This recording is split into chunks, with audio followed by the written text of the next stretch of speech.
Check one, check one, check one, check one, check two.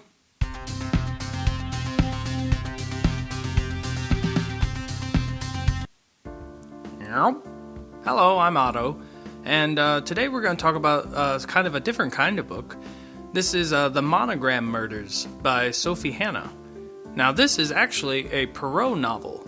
Poirot is a character created by Agatha Christie, who starred in many, many books that Christie wrote years and years ago. I was actually a big fan of Agatha Christie's Poirot that aired on the BBC and PBS, starring David Suchet as Poirot. I grew up watching that show with my grandma, so yeah, that's kind of cool. Now, obviously Christie passed away many years ago, and she had actually written Poirot's last case many years before she died, and it came out right after she died. But it was in 2014 that this new book came out, written by Sophie Hannah. From what I understand, it was approved by Agatha Christie's estate, and she got to meet with the family, Sophie Hannah that is, and then she went on to write this book, The Monogram Murders, so that's pretty cool. I'd been wanting to read this book for a long time, and I finally got around to it just this year. And you know what? I like it.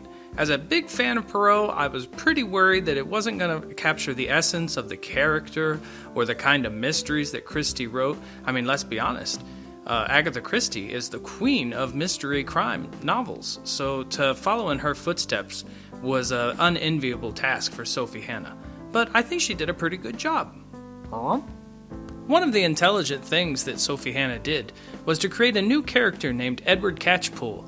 In the old Christie novels, the character Arthur Hastings is usually the narrator of the stories and writes in a first-person style.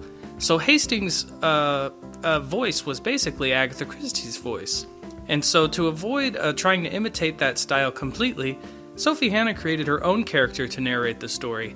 And I really think that was a great idea that worked out very well for her.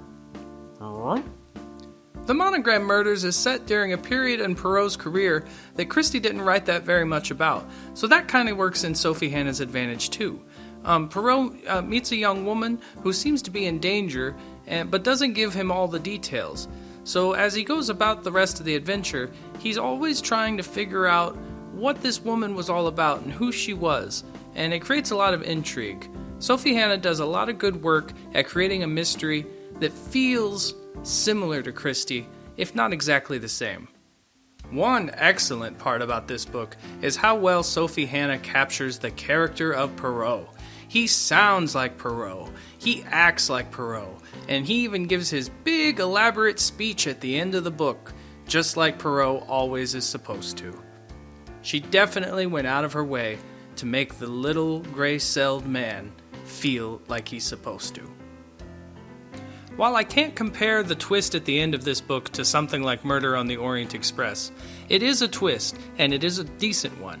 I like the way this book progressed, and I like the way it ended too. And I think if you're a fan of Agatha Christie's Poirot, whether you've read Christie's books or watched the TV show, you're probably going to like this book too. So maybe give it a chance. And don't forget to like and subscribe to this channel if you want to hear about more books, movies, maybe video games in the future. You never know. But thanks for watching!